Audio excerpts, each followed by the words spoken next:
करहूं तो थोड़ो भजन, कबहू होत विशाल, मन को धीरज छुटे नहीं, गाहे न दूजी चाल। अभी मन की दशा से थोड़ी ऊपर उठ गए हो, 4-6 महीने भजन करते हुए। अखंड भजन तो तब चलता है जब मन की दशा बदल जाए, मन भगवदाकार हो जाए। तो बहुत जन्मों का बिगड़ेल मन आप कह रहे हैं कुछ दिनों से लगने लगा, तो आपने मानो बहुत बड़ी यात्रा तय कर ली।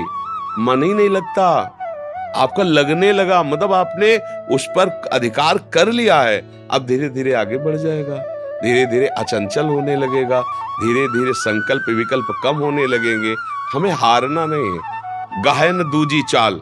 अब मन नहीं लग रहा तो चलो गंदी बातें सोचे, गंदी बातें करें, गंदी बातें देखें, गंदी बातें सुने, गंदे लोगों के बीच में बैठे, फिर बिगड़ जाएगा, फिर नहीं बनेगा। गाहे न दूजी चाल, लगे या न लगे। हम कई बार सत्संग में बताया है कि नाम में स्वयं की एक अपार सामर्थ्य है। जैसे अग्नि की सामर्थ्य दाहिका शक्ति है, आप जान के छुओ, अनजान में छुओ, जबरदस्ती कोई छुआ दे या भूल से छू, सबका परिणाम एक ही होगा, वो जला देगी। उसमें दाहिका शक्ति है। ऐसे मन लगे तो राम कृष्ण हरि, मन न लगे तो राम कृष्ण हरि, फल बराबर मिलेगा। उसमें कोई भाव को भाव न खालसहु, नाम जपत मंगल दिस दसहु।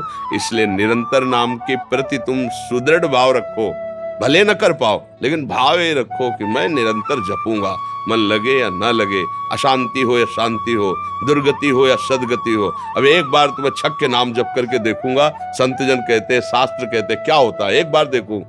न जाने कितने जीवन हमने विषय भोगों में दिए, अब एक जन्म में भगवान के नाम, अभी तूफान मच जाएगा। पर हम लोगों का क्या है कि निश्चय बहुत खिसड्डी स्वभाव है। अभी कह रहे ब्रह्मचर्य से चलेंगे, अभी कह रहे संयम से चल रहे, और जहां सामने भोग आए तो सब भूल जाते हैं, उन्हीं में फिसल जाते हैं, हाथ कुछ नहीं लग पाता। इसलिए दृढ़ बनो और दृढ़ता से भगवान का नाम जप करो। एक दिन ऐसा आएगा कि नाम छोड़ना चाहोगे तो भी नहीं छोड़ पाओगे। स्वामी अखंडानंद जी महाराज वृंदावन में थे, एक समय अंतर ध्यान हो गए, तो एक शिष्य आया और बोला, महाराज आपसे एक बात करनी है। तो कहा बताइए। बोले आपने जो नाम दिया था, राम राम राम, 18 साल हो गए जब तक हमें कोई लाभ नहीं हुआ। संत बड़े विज्ञानानंद घन होते हैं, उनका तो आप हमें क्या मानते हैं? बोले गुरु। बोले हमारी कसम है, कल तुम इसी समय आना, मैं तुम्हें दूसरा मंत्र दूंगा जो बहुत चमत्कारिक है, पर अभी से लेके कल तक एक बार भी नाम मत जपना, ये तुम्हें हमारी कसम है। चलो निकलो। और वो जी ही बार तो पूर्वाभ्यास, अब गुरु की कसम, वो सीढ़ी नहीं उतर पाए, लौट के आके रो के चरणों में गिरे, महाराज जी कसम तोड़ दीजिए, मैं जी नहीं पाऊंगा, नाम को रोक नहीं पाऊंगा। बोले ये मिला है। 18 साल से जो कह रहे कि मुझे क्या मिला, तो ये मिला है कि तुम भगवान के नाम के बिना जी नहीं सकते। अब तुम्हारी सदगति में कोई संशय थोड़ी, निश्चित तुम्हारे समस्त अशुभ नष्ट होकर तुम्हें भगवदानंद की प्राप्ति होगी। अब जैसे आज से आपको, अभी आप 3-4 महीना की बात करते हैं, आपको हम ही कह दें कि आज के बाद तुम नाम नहीं जप करना, तो यहां से गेट नहीं पार पकड़ पाओगे, 10वीं बार नाम आएगा, वो होगा कि मैं कैसे छोड़ दूं, ये तो छूटी। यद्यपि निरंतर नहीं चल रहा, अभी कोई परमानंद की अनुभूत, लेकिन आप रो पड़ेंगे यदि वास्तविक 2-4 महीने ही जप किए। देखो आपको बताते हैं नाम की प्रीति किसे कहते हैं। प्रारंभ में जैसे 10 मिनट आप नाम जप करते हैं, केवल 10 मिनट 24 घंटे में। अब 10 मिनट बैठे आप माला लेके, इतने में आपके परिवार का कोई प्रिय से प्रिय मित्र भी आके आपसे बात करने लगे तो आपका मन ही बुरा मानने लगेगा। यार 24 घंटे में 10 मिनट तो जपता हूं, फिर भी आके आदमी हमसे बात, मतलब रुचि आई 10 मिनट की, पकड़ो, अगर 10 मिनट की उसको रुचि आ गई तो 24 घंटे पहुंचाने में देर नहीं लगेगी, क्योंकि शुरू हो गया ना चलना, पहले तो लगता ही नहीं है, शुरू हो गया। इसलिए घबराओ मत, भगवान बहुत कृपालु है और उनसे ज्यादा कृपालु उनका नाम है। हमको जबरदस्ती रटना है, राधा राधा राधा राधा राधा राधा राधा राधा, परमानंद है। सच्ची कहते हैं यहां और वहां सुखी रहोगे, इह परलोक सकल सुख पावत, मेरी सो भैया कृष्ण गुण संचु। हरिवंश महाप्रभु कहते हैं, तुम्हें मैं शपथ खा के कहता हूं, अगर तुम कृष्ण कृष्ण और उनके गुणों का गान करोगे तो तुम यहां भी सुखी रहोगे और वहां भी सुखी रहोगे। जैसे संतों को लोग कहते हैं ना कि बाबा जी लोग हराम का आता है इसलिए वो खाते मौज लेते हैं। अभी तुम जान नहीं पा रहे हो।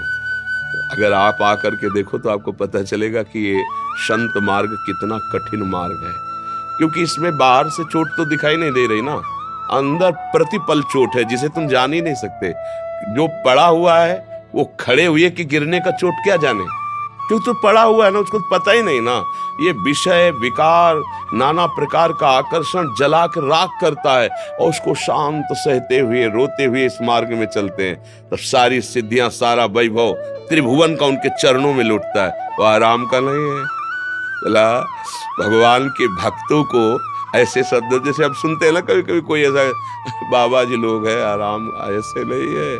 भगवान का उन्होंने जो भजन किया है, तपस्या की, चरणों का जो सेवन किया है, उसका ये ब्याज है, मूल नहीं। मूल में तो जो मिलेगा तुम देख भी नहीं पाओगे, ये ब्याज है। सारा जगत उनके सामने नमन करता है। क्यों कर नमन करता है? कि स्वयं स्वीकार करता है कि मैं वहां हार गया जहां तुम जीत गए। नहीं, मैं वहां हार गया जहां तुम जीत गए, इसलिए मैं प्रणाम करता हूं। हर संत भगवान को हम क्यों प्रणाम करते हैं? भाई इन्हीं कपड़ों के तो सब कपड़े बनते हैं, लाल पीले सब, माताएं बहनें भी सब। तो इन कपड़ों को थोड़ी प्रणाम किया जा रहा है। जो हम तिलक लगाए भाई, आप भी तिलक लगाए हो, तिलक को थोड़ी प्रणाम किया है।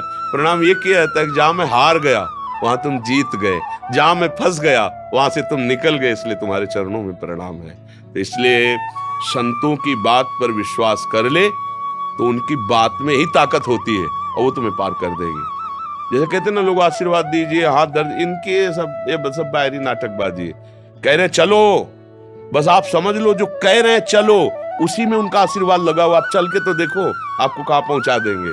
हम लोग थोड़ा मंद बुद्धि के इसलिए जान नहीं पाए। ये संत जन कहते हैं ना, आप ये जपो, दोबारा प्रश्न मत करो, जपना शुरू कर दो, देखो आपको सामर्थ्य मिल जाएगी। और जब संत जन देखते हैं ना कि उनकी आज्ञा का पालन होता है, हृदय शीतल होता है, वो आशीर्वाद अपने आप जाता है। ये आशीर्वाद मांगने वाला नहीं है, मांगने से मिलता भी नहीं है। उनकी आज्ञा का पालन, ये जैसे नहीं कि वो तो स्वभाव होता है वात्सल्य में संत जन से।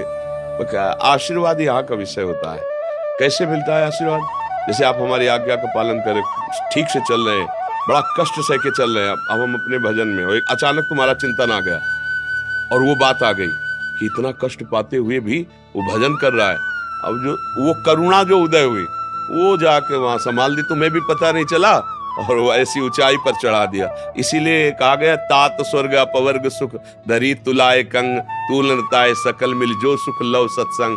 संतों का आशीर्वाद ऐसे फल फूल मूल जो बाहर मिलता है ना, वो सब प्राकृतिक बात है। संतों का हृदय माता जैसा होता है। जैसे माँ है ना, अपने बच्चे को डांटती है, फटकारती है, लेकिन अच्छे के लिए। संत जनों के हृदय में नहीं होता मेरा तेरा नहीं होता, ये बात समझ लेना। संतों के हृदय में कोई सगा या पराया नहीं होता, उनको सब सगे ही लगते हैं, कोई ऐसा नहीं लगता कि पराया है। आप अपने हृदय को पवित्र करके जाइए तो आपको लगेगा कि सबसे ज्यादा प्यार हमको करते हैं। क्यों? क्योंकि उनके हृदय में सबसे ज्यादा प्यार वास्तविक है आपके प्रति। क्योंकि आपके हृदय में बैठे अपने प्रभु को देखकर जब बर्ताव करते ना, तो सबसे ज्यादा प्यार मिलता है। इसलिए बात मान लो, बस संतों की बात ही आशीर्वाद है। ये जो सब और है ना, प्राकृतिक है, सब मायाकृत है, जादू टोना ये वो, ये सब तुम्हें दुखी ही करेगा, सुख नहीं प्रदान कर सकता। पक्का समझ लीजिए, सुख प्रदान करेगा। तो गोस्वामी तुलसीदास जी कहते हैं, मैं भगवान शंकर को साक्षी करके कहता हूँ, मेरी जबान गल जाए अगर झूठ तनिक भी हो, हमें जो कुछ प्राप्त हुआ है 2 अक्षर से प्राप्त हुआ है, राम। गोस्वामी जी कहते हैं जितने भी संत हुए हैं, बड़े बड़े भागवतिक वैभव, सब भगवान के नाम से। तो आप क्यों नहीं जप सकते? आप में क्या कमी है? आप भी तो भगवान के वही अंश हैं जो वो संत अंश हैं, वही अंश हैं आप निरंतर जपे तो उसी स्थिति को आप प्राप्त हो जाएंगे। और आप सच्ची मानो, अभी आपको एक सुई आपकी जानकारी में चुभना चाहे तो आप भयभीत हो जाएंगे। अचानक घटना में कुछ लग जाता है तो देखो सह नहीं जाते, हाथ टूट जाता है, हाथ कट जाता है, आप सह जाते हैं। सोचो इतना कष्ट सह जाते हो, और ये काम क्रोध आदि आपको जरा सा लुभायमान करते हैं, उसको आप क्यों नहीं सह जाते हो?